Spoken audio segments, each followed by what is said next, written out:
Penggabungan perusahaan atau merger perusahaan. Assalamualaikum warahmatullahi wabarakatuh. Perkenalkan, nama saya Zalza Junior Edla dengan NPM 21120111117. Dua perusahaan unicorn Indonesia melakukan merger, PT Goto Gojek Tokopedia.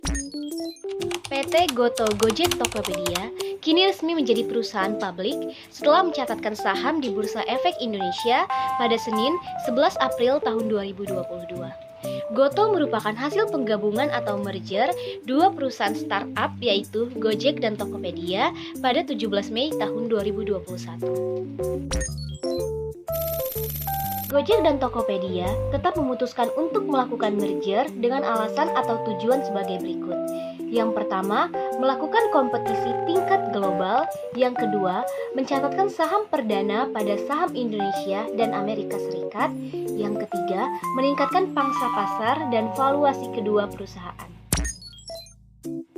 Setelah dilakukannya merger perusahaan Gojek dan Tokopedia menjadi perusahaan Goto, dapat dianalisis beberapa dampak yang dapat berimbas kepada konsumen, mitra pesaing, hingga kepada perekonomian Indonesia. Yang pertama, meningkatkan kontribusi kepada perekonomian Indonesia. Penggabungan usaha Gojek dan Tokopedia dapat mengkontribusikan nilai ekonomi langsung dengan nominal sebesar 17 hingga 34 triliun rupiah, di mana setelah dilakukannya penggabungan kedua perusahaan besar tersebut dapat diprediksi memberikan kontribusi terhadap PDB Indonesia sebesar 300 triliun rupiah. Yang kedua, meningkatkan inklusi keuangan Indonesia. Dengan dibentuknya Goto dapat menaikkan inklusi keuangan Indonesia, di mana pemerintah dapat mendistribusikan bantuan serta akses modal usaha UMKM melalui e-commerce.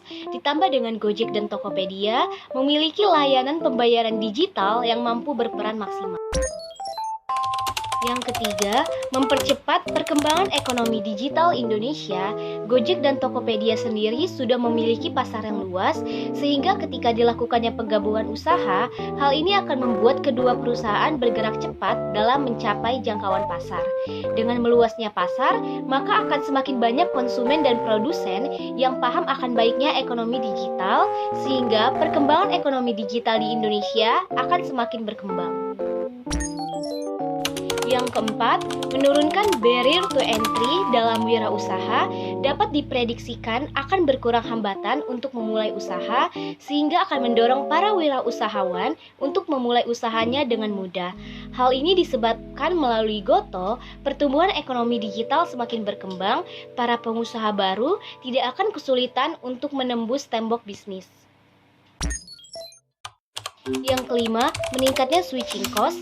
Dengan lebih tingginya switching cost, maka konsumen akan enggan berpindah produk dari layanan Goto ke layanan yang dibuat oleh perusahaan lain.